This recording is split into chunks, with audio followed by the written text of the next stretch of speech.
Story number 1. Old Lady Under the Birdcage.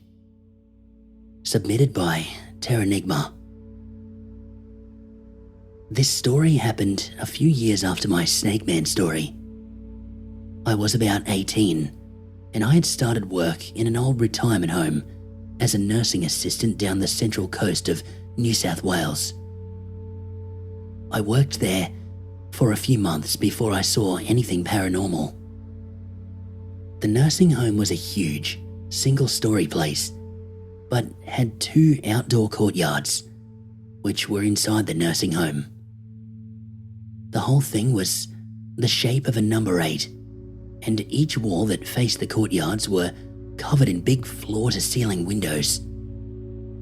You could stand at one end of the nursing home and look through the windows to almost the other side of the nursing home.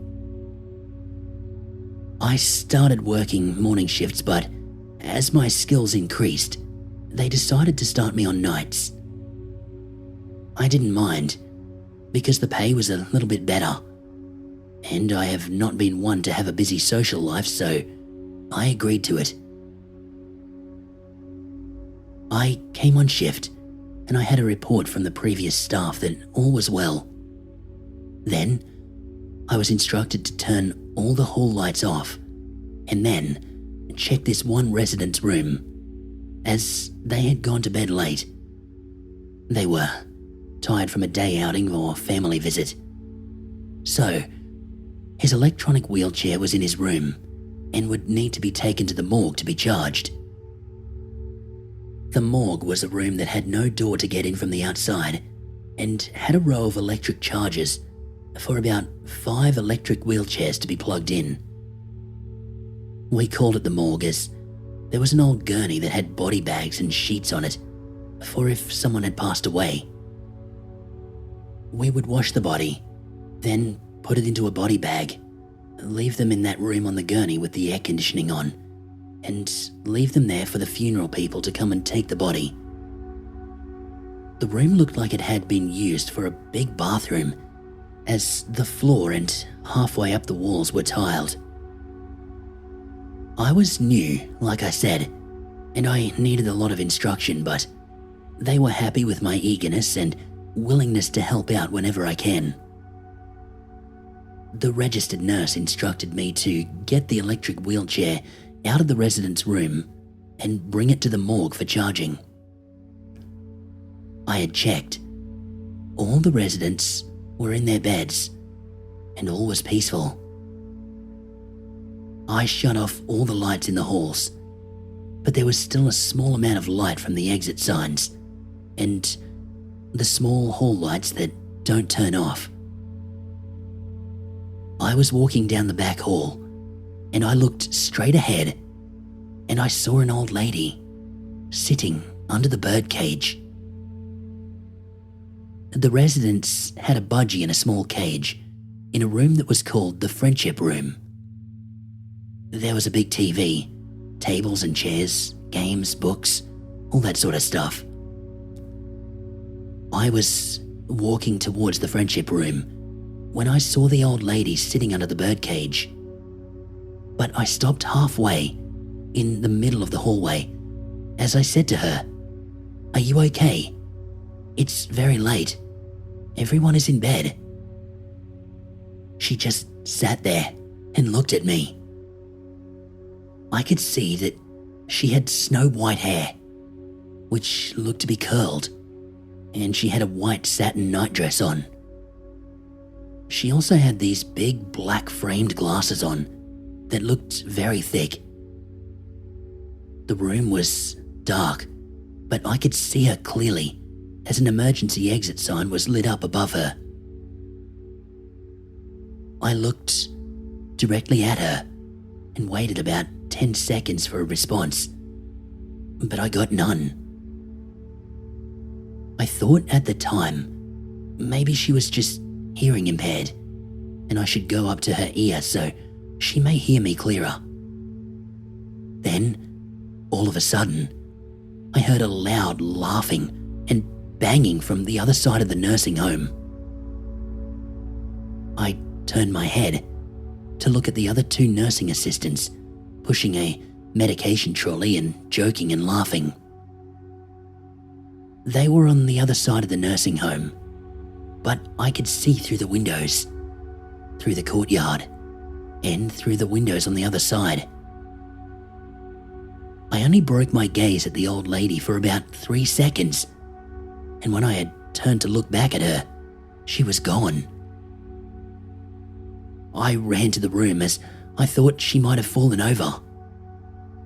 I flicked the lights on and looked around the room, but no one was there. After that, I started to tremble with fear, because at that time I was very scared of anything supernatural. I ran, and I told the other nursing staff, and they just said, "Yeah, we see stuff like that all the time." I needed to sit down, so I asked for 5 minutes to go and have a cigarette, and they agreed. I grabbed my smokes and sat out in one of the courtyards at an outdoor table and chairs. I was shaking so bad from fright, and as I looked around the dim courtyard, I saw what looked like someone sitting on a wooden chair under a big shadow from the tree. All I could see of them was the hips down, as the rest of him was behind the big shadow of the tree. I could see old brown boots and wooden/cotton pressed pants that were dark brown as well. I started to freak out and hyperventilate. I looked away and back at the spot that I had seen the man, but nothing was there. My hair stood up, and I was shaking so bad that I dropped my smoke. I sat there for a few minutes. Then I thought it was stupid of me to be scared, and I thought I should not anger it. So I said to it, "Would you like to join me?" After I said this, I pushed out a chair and I felt my dread go. I felt peaceful. I sat there, just talking out loud, and I felt a lot better. After all this, I'd forgotten about charging the wheelchair, so I put my stuff in my bag and went back in the nursing home. I got the wheelchair from the room it was left in, but I banged into the wall as I wasn't very good at using the electronic controls. I walked down the hall, but it was awkward as I have very big feet and my feet kept hitting the back of the motor on the wheelchair. I turned the corner and I saw black dress shoes and navy blue, long pants. I just assumed it was the registered nurse. I called out for them to wait, as there was something I had wanted to ask the nurse. They were walking away from me, and I yelled again for them to wait, and they started to power walk away from me. I got a bit annoyed. I thought they were playing games with me, so I ran after the person. They started running, and I followed them down the hall. And then they ran into the morgue. I didn't hear the door open or close, and when I realized this, I felt so scared. I knocked on the morgue door, then opened it and turned the light on. There was no one in that room, and nowhere for anyone to hide or exit the room. I grabbed the chair and I plugged it in as fast as I could and ran out with the light still on. I would see ghosts in this nursing home all the time at night, but I got used to them after almost 1 year of constant exposure to ghosts. When I would see them, they were solid. They looked just like a living person.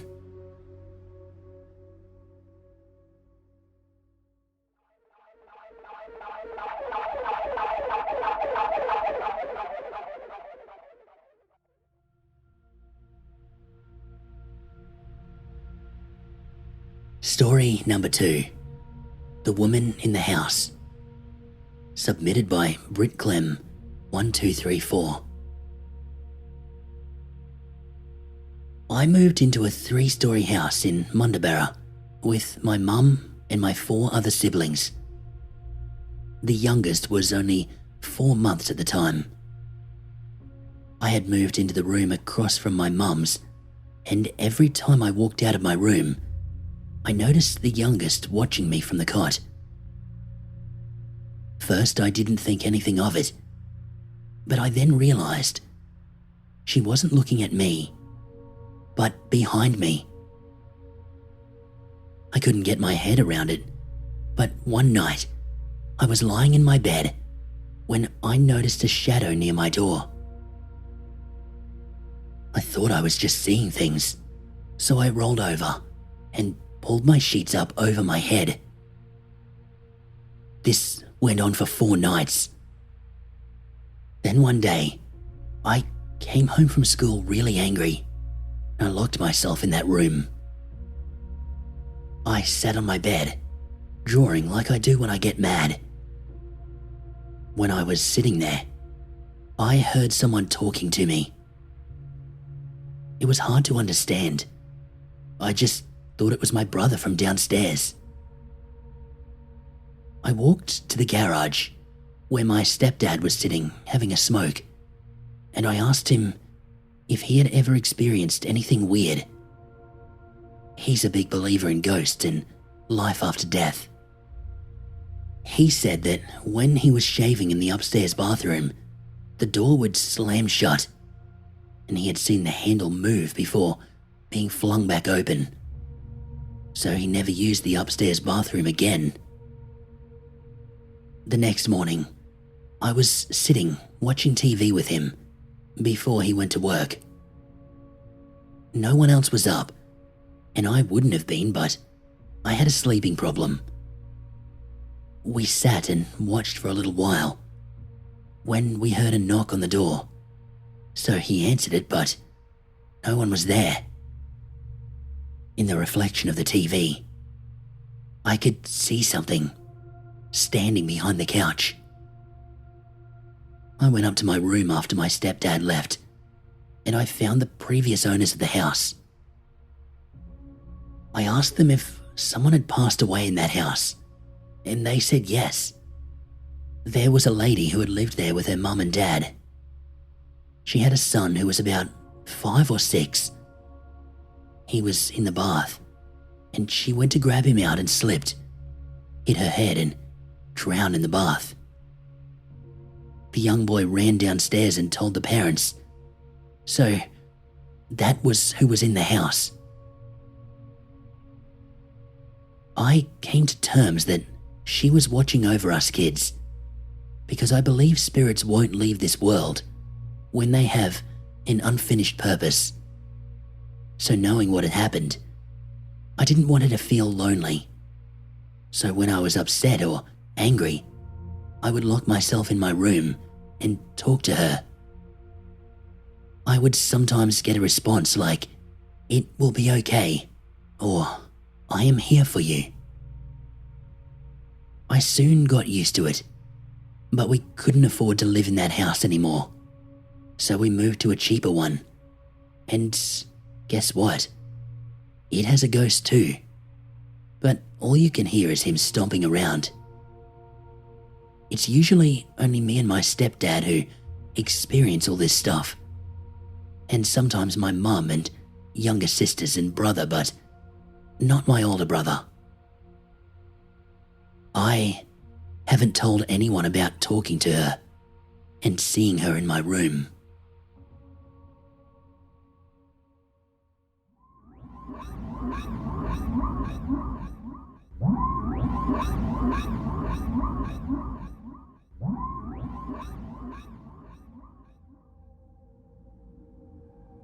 Story number 3. The Haunted Terrace House. Submitted by Matty Matt. This is my second submission on this site. I mentioned in my first one that I had a few unexplained things happen while I was growing up, I will first explain the house and its layout, as the main incident of this submission will be better understood that way. I grew up in the inner west of Sydney. Our house, that my dad still lives in to this day, is a very old brick Victorian terrace 2-story home. At the back of this house is the main city stormwater drain, and the house is in a row of 10 houses. They were all originally built as workers' cottages for the men who built the drain system. The house is a 2-story small house with the 2 bedrooms upstairs, and downstairs is one main living room that the front door is in, with an open doorway to the kitchen. Then, a hallway that has the bathroom and a small laundry off it. From the front room, you can basically see in a straight line to the back door. It is parallel with the front door. Now, to the main incident. One night, I was visiting Dad with my brother. I was around 19 or so at the time. This would have been around 1993 or 94. We all had a great boys' day out fishing, etc. And after a good meal, we all went home to Dad's and went to bed. Dad and my brother Daniel were both upstairs, while I slept downstairs on the pull-out sofa bed. For some reason, in the middle of the night, I woke up and had a feeling to look down the hallway. As I looked, I saw a pure dark man standing there. He was looking straight ahead at the pantry that was against the wall that he was standing next to. Then, slowly, he turned his head to look at me. Even though I could not see his face, I knew absolutely that he had a maniacal smile on his face. At the same time, he opened up the knife drawer and started to pull out a carving knife. It was at this point that I jumped up and I screamed. Both my dad and my brother raced up out of bed and down the stairs. As they were coming down, the figure just vanished. I told them what I'd just seen, and my dad just said, "Come on, mate, it was just a bad dream." I thought about it for a second and started to think, maybe he's right, when my brother called us into the kitchen to show us that the knife drawer was open. None of us would ever leave that drawer open, because not only do you have to walk down past it to get to the only bathroom, and there would be a good chance you'd smack your hip or tummy, but as I said earlier, we ate out that night. None of us had anything to eat at home. We were all buggered by the time we got home and all basically went straight to bed. This incident has stuck in my head in detail for over 20 years now. There were other things that happened in the house, but a lot were around my brother when we were kids. This one was certainly the one that stuck with me.